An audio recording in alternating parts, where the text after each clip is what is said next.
I died a fool. Betrayed. Humiliated. Broken beyond repair. I had given Ethan my all, believing his lies, ignoring the whispers, and dismissing the red flags waving right in front of me. But the worst part, I thought I was his one and only, his true love. Turns out, I was just a convenient option, a stepping stone in his grand scheme. The woman he truly belonged to had been in the shadows all along. And when my usefulness had run out, he cast me aside without hesitation. My death wasn't some grand, poetic tragedy. It was a cold, cruel afterthought. Then, the universe decided I deserved a second chance. I woke up gasping for air, drenched in sweat, my heart pounding like a war drum. My fingers dug into the soft fabric of my bed sheets as my mind scrambled to process what had just happened. One moment, I had been drowning in darkness, the echoes of Ethan's betrayal ringing in my ears. The next, I was back in my old apartment, staring at the ceiling like nothing had ever happened. But one thing was clear. I would not make the same mistakes again. This time, I wouldn't be Ethan's fool. This time, I wouldn't let myself be a disposable pawn. This time, I would take my revenge. Hey you! Welcome to Cupidoops, where love and logic are officially divorced, and chaos has full custody. Chaos begins. Chapter 1. I remember the exact moment I died. It wasn't a peaceful passing. No, far from it. It was a cruel, bitter end, one that came with betrayal, so deep it shattered every last illusion I had about love, loyalty, and the man I once adored. Ethan. His name alone sent a shiver down my spine even in death. I had given him everything, my heart, my trust, my soul, only to be discarded like yesterday's news. I had believed in his lies, clung to his sweet nothings, and ignored the warnings in my gut. And what did it bring me? A slow, agonizing end. I could still remember the last scene of my past life. The hushed whispers, the pitying stares, the sound of my own heartbeat slowing to nothing as I lay there abandoned. I had trusted the wrong person, and it had cost me my life. But that was the past. Now I am here, alive, again. When I first opened my eyes in my new life, my breath caught in my throat. Everything was familiar. The room, the furniture, the way the early morning sunlight streamed through the curtains. The scent of fresh lavender still lingered in the air, just as it had before. But something was different. I was back. Back before everything had gone wrong. Back before Ethan had ruined me. The memories of my past life were as clear as day, a constant reminder of the mistakes I had made. The heartbreak, the humiliation, the unbearable pain I could still feel in my bones. But this time, I wouldn't let history repeat itself. This time, I would change everything. Amelia, wake up. You're going to be late for work. The voice startled me out of my thoughts. My roommate, Claire, was standing by the doorway, arms crossed, her expression exasperated. You okay? You look like you've seen a ghost. If only she knew. I shook my head, forcing a smile. Just had a weird dream, that's all. Claire rolled her eyes. Well, unless that dream included you magically getting ready in 5 minutes, you better move it. She had a point. I had been so lost in my thoughts that I had nearly forgotten I had a job to get to. And not just any job. The company.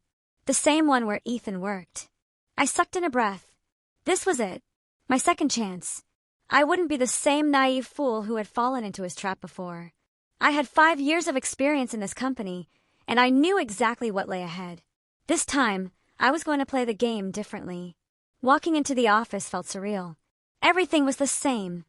The people, the atmosphere, even the faint sound of printers whirring in the background. But I wasn't the same. Amelia! A familiar voice called out. I turned to see Lisa, one of my colleagues, beaming at me. She had been one of the few people who had truly supported me in my past life, and seeing her now filled me with an odd sense of nostalgia. You okay? You look like you've seen a ghost, she said, mirroring Claire's words from earlier. I forced a chuckle. Deja vu. Lisa nudged me playfully. Big meeting today. The board is watching this one closely. You ready?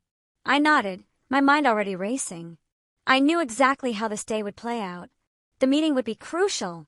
Ethan would try to manipulate the situation to make himself look good, and I would be expected to fall in line. But not this time. The boardroom was filled with familiar faces. Executives, department heads, and of course Ethan. He sat at the head of the table, his usual charming smile plastered on his face as he addressed the room. I watched him carefully, every fiber of my being resisting the instinct to fall for his act again. "Amelia," Ethan said smoothly, his gaze locking onto mine. "You've always been one of our most promising employees. I'm sure you have some brilliant insights to share. In my past life, I would have blushed, flattered by his attention. I would have stumbled through my words, eager to impress him. But not this time." I met his gaze head-on and smiled. "Of course, Ethan.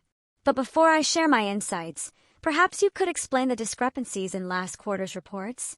I noticed some numbers that don't quite add up." The room fell silent. Ethan's smile faltered for just a second, a tiny crack in his perfect facade. But I caught it, and I reveled in it. Lisa smothered a grin beside me, while some of the board members exchanged curious glances. Ethan recovered quickly, laughing it off. Amelia, always so thorough. I'll have my team look into that." I tilted my head. "You mean the team you personally oversee?" Another pause. Another crack. For the first time, I saw something flicker in Ethan's eyes, something close to irritation. He wasn't used to me challenging him in public. Good. The meeting ended, and as people filed out, Ethan approached me, his charming mask firmly back in place. "That was bold," he said, his voice smooth as silk. "I like this new side of you." I smiled, but there was no warmth in it. "Get used to it." He studied me for a moment, and I could see the wheels turning in his mind. Ethan thrived on control, and he didn't like surprises. Well, surprise, Ethan. This time, I wasn't playing by your rules. That evening, as I sat in my apartment, sipping on a glass of wine, I felt something I hadn't felt in a long time. Power. For the first time, I wasn't just reacting to the world around me, I was shaping it. I had been given a second chance, and I wasn't going to waste it. My phone buzzed. A message from Lisa. "Lisa, that was amazing today. You really put Ethan in his place. Drinks to celebrate?" I chuckled, typing back a quick reply. "Me, absolutely. But this is just the beginning." As I put my phone down, my mind whirled with possibilities. I wasn't just here to survive this time. I was here to win. Chapter 2. The office smelled the same. A blend of fresh coffee, printer ink, and polished wood, a scent I had been all too familiar with in my past life. The only difference, this time, I wasn't walking in as the naive Amelia who fell for charming words and empty promises. I straightened my shoulders, stepping through the glass doors of Canner Enterprises, the company I had worked at for 5 years. The same place where I had unknowingly been entangled in Ethan's lies. But this time, things were different. I was different. As I reached my office, I could feel the weight of familiar eyes watching me. The whispers, the curious glances. They all wondered how I had managed to secure a return after the scandalous resignation in my past life. Only I knew the real reason. I set my bag down, taking a deep breath before hearing the one voice I had hoped to avoid so soon. Well, if it isn't Amelia Rivers." Ethan's voice was as smooth as ever, a melody wrapped in arrogance. I turned around slowly, meeting his familiar brown eyes. He was still the same. The perfect suit, the confident smirk, the air of self-assured entitlement. But this time I wasn't the same. "Ethan," I said, keeping my voice level. "It's been a while."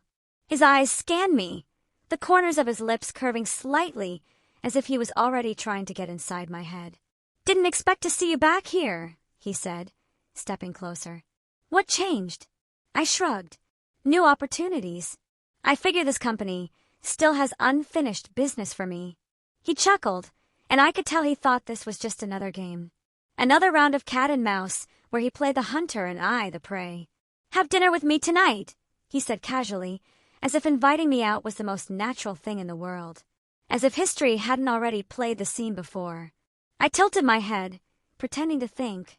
Let me check my schedule. Oh, look at that. I'm busy. Ethan raised a brow, clearly not used to rejection. "You sure?" I smiled, a sharp contrast to the softness he remembered from before. "Positive." Just then, another voice interrupted the tense atmosphere. "Amelia!" I turned, and there he was, Tristan Monroe, the general manager. Unlike Ethan, Tristan was someone I had only known in passing before. I remembered him from my college days, though he had been a year ahead of me. In my past life, we never spoke much. But in this life, he was about to become a crucial part of my story. "Tristan," I greeted, watching the way his expression softened slightly. His presence was a stark contrast to Ethan's. Where Ethan's charm was a performance, Tristan's confidence was steady and real. "We have a meeting in 10 minutes, Tristan said, ignoring Ethan completely. "Let's go." I didn't miss the flicker of irritation that crossed Ethan's face. He had always hated competition, especially when he wasn't the one in control. With a nod, I followed Tristan, leaving Ethan standing there, his ego slightly bruised. But I knew Ethan well enough to understand he wouldn't give up that easily. As we walked to the conference room, Tristan shot me a glance. "You handled him well." I smirked. "Oh, I have plenty more where that came from." He chuckled, shaking his head. "I heard you be coming back, but I wasn't sure if the rumors were true. I like keeping people on their toes." The meeting was uneventful, mostly discussing project timelines and client expectations. But my mind wasn't entirely in the room. I knew Ethan. He didn't like being ignored, and he certainly didn't like losing control. Sure enough, by lunchtime, a message appeared on my phone. "Ethan, you used to enjoy lunch with me. Change your mind yet?" I rolled my eyes before typing back. "Me. Sorry, I'm busy enjoying my freedom from poor life choices." Almost instantly, another message came. "Ethan, feisty." "I like it." I put my phone down, exhaling. He wasn't going to stop. Not until he thought he had won. By the time the day was ending, I was more than ready to go home. But fate had other plans. "Hey, Amelia." I turned to see Sarah, a coworker who had always been friendly in my past life. "You have a minute?" she asked, glancing around before lowering her voice. "Word around the office is that Ethan's already setting his sights on you again." I sighed, rubbing my temples. "Why am I not surprised?" Sarah hesitated before saying, "Just be careful. You weren't here last year, but he and Sophia's father have been clashing. He's been desperate to climb the ranks, and if he sees you as a stepping stone—" "I won't be." My voice was firm. "Not this time." Sarah gave me a small smile. "Good, because there are a lot of us rooting for you." That night, as I walked out of the office, I felt the weight of everything settling in. This was just the beginning. Ethan was persistent. He always played the long game. But this time, I wasn't a clueless pawn on his board. This time, I was the one in control. And I was going to make damn sure Ethan regretted ever thinking he could manipulate me again. I had a plan, and soon he would realize that the Amelia he once knew, she was gone. Chapter 3. I always believed that I had known everything there was to know about my past life, every deception, every hidden knife waiting in the shadows. But life, or rather, my reincarnation, had a cruel sense of irony. It wasn't until I started peeling back the layers of my past that I discovered something, or rather, someone I had completely overlooked before. His name was Tristan. Back in college, I barely paid him any attention. He was a senior, respected and well-liked, but he had never crossed my mind beyond a polite nod in the hallways. I was too caught up in the fairy tale I had built around Ethan, too blind to see the people who actually mattered. And now, in this life, Tristan wasn't just some distant college acquaintance. He was the general manager of the very company where Ethan and I worked. And the most ironic part, he had been there all along. The first time I ran into Tristan in this new life, I nearly did a double take. I had been reviewing reports at my desk when a deep, calm voice interrupted my thoughts. "Still overworking yourself, Amelia?" I looked up, and there he was, Tristan Canner. His presence commanded attention, not in the arrogant way Ethan did, but in a quiet, assured manner that made people instinctively respect him. He was sharp, dressed in a tailored navy suit, and his dark eyes held something I couldn't quite decipher. I forced a polite smile. "Just keeping up with work, Mr. Canner." A flicker of amusement crossed his features. "We were in college together. You don't have to be so formal." I hesitated. He remembered that. A part of me was oddly flattered. "It's just habit." He gave a small nod, but something in his gaze told me he saw right through me. He didn't push, though. Instead, he handed me a folder. "I need your input on the new expansion proposal. Let's meet in my office in an hour." With that, he walked away, leaving me staring after him. feeling a strange mix of curiosity and uncertainty. That evening, I found myself deep in thought. Tristan had been in my past life too. But unlike Ethan, who had left wounds that still ached, Tristan had been a mere background presence. I remembered moments fleeting, insignificant at the time. A coffee was placed at my desk when I'd been too busy studying to get one. A notebook returned before I even realized I'd lost it. A reassuring nod when I was nervously preparing for a presentation. And suddenly, a realization hit me.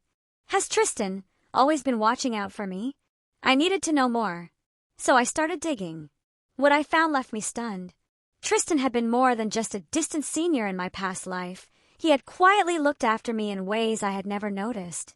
Unlike Ethan, who thrived in the spotlight, Tristan had always remained in the shadows, never demanding attention, never forcing himself into my life. And now, in this life, he was here again. But this time, he was no longer just a spectator.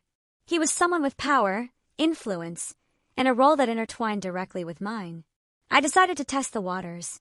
If Tristan had always been observant, perhaps he could help me without even realizing it. The next day, I stopped by his office. He looked up from his desk, mildly surprised but not displeased. "To what do I owe the honor?" he asked, leaning back in his chair. "I wanted to ask you something," I said, feigning casual curiosity. "You've been in this company for years, right?" "Long enough." I hesitated before continuing. "Then you must know a lot about Ethan." Something flickered in his gaze, brief but sharp. "What exactly do you want to know?" I shrugged. "Just your opinion of him." Tristan studied me for a moment, then smirked slightly. "Ethan is ambitious, charming when he wants to be, but he lacks patience. He wants power, but he hates working for it." It was the most concise, accurate description of Ethan I had ever heard. I let out a dry laugh. "That's one way to put it." Tristan tilted his head slightly. "You've changed." I tensed. "What do you mean?" "You used to look at him like he was your world," Tristan said, his voice neither mocking nor pitying. "Now, you look at him like he's a puzzle you're trying to solve." I swallowed hard. I had to be careful. "People change." He nodded but didn't push further. "Just be careful, Amelia. Ethan is the type to play dirty when he realizes he's losing." A chill ran down my spine. Tristan didn't say it outright, but I could tell he knew things about Ethan that I didn't. And if I wanted to bring Ethan down, Tristan might just be the key.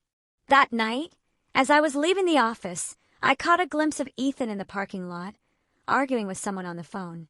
His jaw was tight, his free hand clenched into a fist. "No, Sophia. I told you I have everything under control." "Sophia." I froze, my heart pounding. Wasn't Sophia the CEO's daughter? The woman everyone knew was untouchable. "I'll handle it." Ethan snapped before ending the call, his expression dark and frustrated. I quickly turned away before he could notice me. My mind was racing. In my past life, I never knew about Sophia. But now, I was starting to see the cracks in Ethan's perfect image. And I was going to break him wide open. I returned to my apartment, my mind swirling with new information. Ethan had big secrets. And if I was going to expose him, I needed someone who understood how the game was played. I hesitated before pulling out my phone and sending a message. "Me, are you free for coffee tomorrow?" A few minutes later, my phone buzzed. "Tristan," surprised but intrigued. "See you at 10. As I set my phone down, I felt something shift inside me. This time, I wouldn't be alone in my battle. This time, I would have someone watching my back. And this time, Ethan wouldn't see me coming. Chapter 4. I had spent weeks carefully piecing together my plan, and now it was time to set it into motion. Revenge wasn't about instant gratification, it was about patience, strategy, and precision. I refused to let my emotions dictate my actions. This time, I would control the game. Ethan was as charming as ever, strutting through the office as if he owned the place. His arrogance was nauseating, but I had to play the part act indifferent, neither too distant nor too interested. The key was to keep him thinking he still had the upper hand. One morning, I casually walked into the break room, pretending not to notice him as I poured myself a cup of coffee. Ethan, ever the opportunist, took the bait. "Amelia," he greeted smoothly. "You've been avoiding me." I turned to him with a practiced look of mild confusion. "Avoiding you?" That's quite the assumption, Ethan.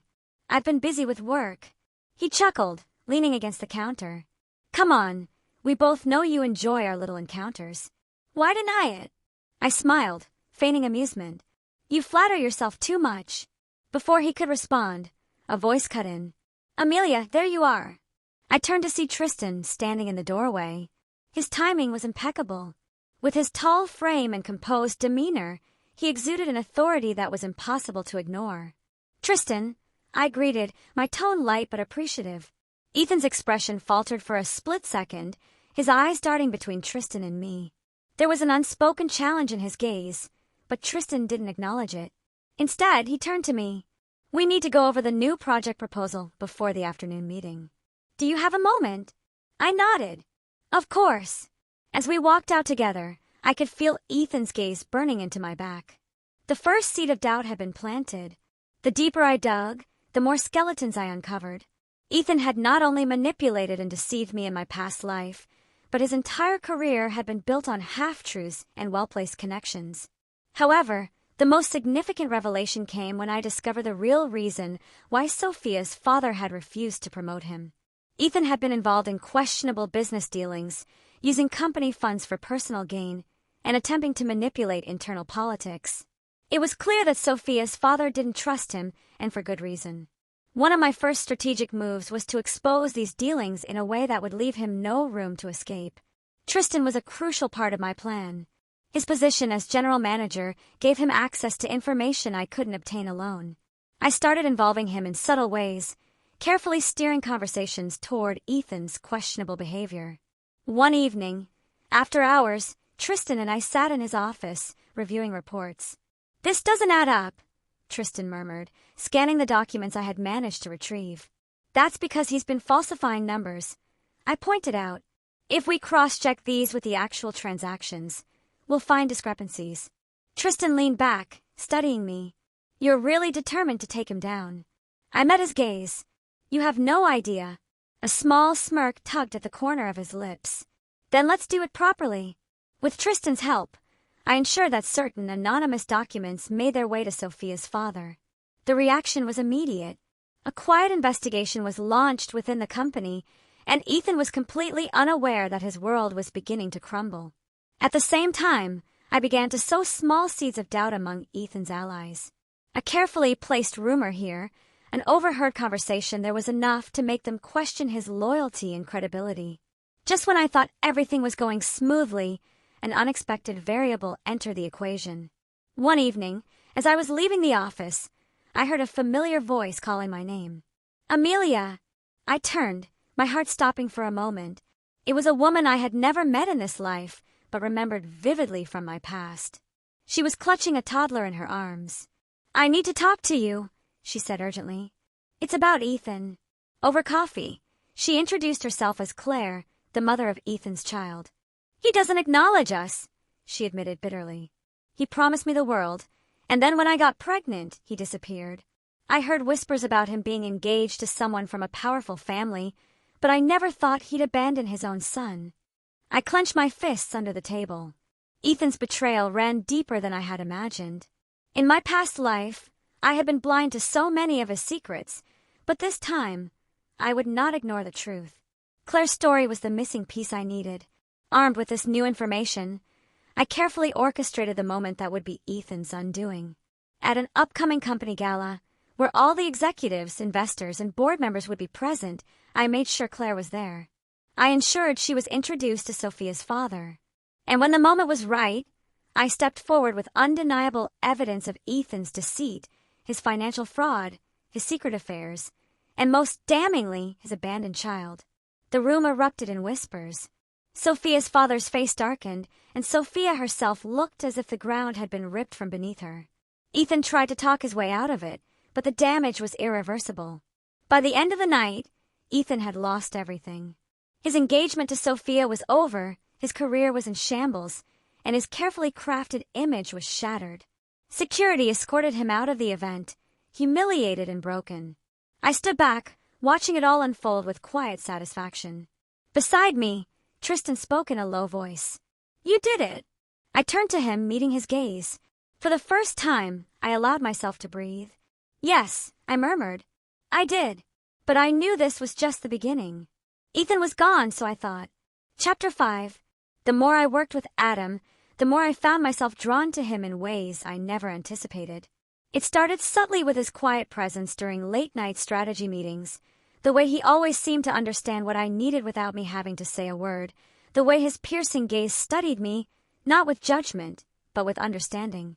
He had always been there, watching from the shadows, unnoticed in my past life. But this time I noticed him. It was during one of our late meetings that I first caught myself staring at him longer than necessary. His sleeves were rolled up, revealing the strong lines of his forearms as he tapped his fingers rhythmically against the glass table. His expression was focused, but there was an ease to his posture that I found reassuring. "You've been staring for the past 5 minutes," Adam said without looking up, a smirk tugging at his lips. I snapped out of my thoughts, quickly averting my gaze. "I was just thinking." "About what?" he asked, leaning back in his chair, his dark eyes locking onto mine with an intensity that made my heart skip a beat. "About how I'm going to destroy Ethan totally," I replied smoothly, regaining my composure. Adam chuckled, but there was something else in his gaze, something deeper. "You talk about Ethan as if he's the only thing that matters. But what about you, Amelia? Have you thought about what happens after?" I hesitated. I hadn't. Revenge had consumed my every waking thought. What would I do when Ethan was finally out of the picture? Who would I be then? Before I could answer, my phone buzzed. A message from Ethan. "Let's have dinner. Just the two of us. We need to talk." I scoffed and placed my phone face down on the table. "He doesn't give up, does he?" Adam's jaw clenched slightly. "He won't. He's not used to losing." Something about the way Adam said it made me realize that he wasn't just talking about Ethan losing in general. He was talking about Ethan losing me. Ethan was growing desperate. I could see it in the way he hovered near my office, his perfectly crafted confidence starting to crack. I was slipping away from him, and he knew it. But what unsettled me most was how well he played his role. To the rest of the world, he was still the charming, successful executive who could do no wrong. But behind closed doors, I saw the insecurity lurking beneath his polished smile. One afternoon, I was leaving the building when I felt a hand on my wrist. I turned to see Ethan standing there, his grip firm but not painful. "Amelia," he said softly, his voice laced with something dangerously close to desperation. "Why are you avoiding me?" I raised an eyebrow. "I'm not avoiding you, Ethan. I'm just busy." He studied me for a long moment before his lips curved into a small smile. "Is it because of Adam?" I stiffened, but quickly masked my reaction. Why would Adam have anything to do with this? Ethan's smile didn't reach his eyes. "Come on, Amelia. I know how he looks at you. Like he's been waiting for something, or someone, for a very long time." I didn't answer. Instead, I gently pulled my wrist free. "Good night, Ethan." As I walked away, I could feel his gaze burning into my back. The game was shifting, and for the first time, Ethan was realizing that he might not be in control anymore. Later that evening, Adam and I found ourselves at a quiet rooftop bar, one of those hidden gems only locals knew about. The city lights stretched before us, a dazzling spectacle of life and chaos. "To taking down a common enemy," Adam said, raising his glass. I clinked mine against his, but before I could drink, Adam spoke again. "And to Amelia, who is finally learning to see beyond revenge." I lowered my glass, slightly. "What's that supposed to mean?" Adam leaned forward, resting his arms on the table. "You've spent so much time planning Ethan's downfall that you've forgotten to ask yourself what you really want. What if, when the dust settles, you realize you're still standing in the same place?" His words unsettled me more than I wanted to admit. I had always thought revenge would be my closure, my way of rewriting the past. But now I wasn't so sure anymore. "Maybe," I admitted quietly. "Maybe I don't know what comes after." Adam smiled, but there was a sadness in his eyes. "Then maybe it's time to start figuring that out." The next day at work, rumors swirled through the office. Ethan had been spotted arguing with someone in the parking lot. By lunchtime, the whispers had evolved into a full-blown spectacle. "He looked furious," one colleague whispered. "I heard it was about some woman," another added. I kept my face neutral, but inside, I knew Ethan was beginning to spiral. It was only a matter of time before his carefully constructed world came crashing down. Later that evening, as I was leaving the building, my phone rang. Ethan's name flashed across the screen. I hesitated before answering. "What do you want, Ethan?" "Meet me. Now." His voice was sharp, edged with something I hadn't heard before, desperation. I sighed. "I don't think that's a good idea. Please, Amelia. Just hear me out." Against my better judgment, I agreed. We met at a secluded cafe, one of those places that felt too intimate for the kind of conversation we were about to have. Ethan wasted no time. "Are you with Adam?" His question caught me off guard. "What?" "Are you with him?" he repeated, his jaw tight. I crossed my arms. "Why does it matter?" Ethan exhaled sharply, running a hand through his hair. "Because it's driving me insane. Watching you slip away. Watching him take my place." I let out a bitter laugh. "Your place? Ethan, you lost me long before Adam ever came into the picture." He leaned forward, eyes pleading. "Then give me another chance." I shook my head. "No, Ethan. That door is closed." Silence stretched between us before Ethan finally exhaled, defeated. "So this is it." I nodded. "This is it." As I stood to leave, I felt a strange sense of relief. Ethan had lost his hold on me, and for the first time in both my lives, I was free. And maybe, just maybe, I was ready to figure out what came next. Question for you. If you were Amelia, would you focus purely on revenge, or would you give love a second chance? And what do you think Adam's true intentions are? Is he really on her side, or does he have his own hidden agenda? Let's discuss in the comments.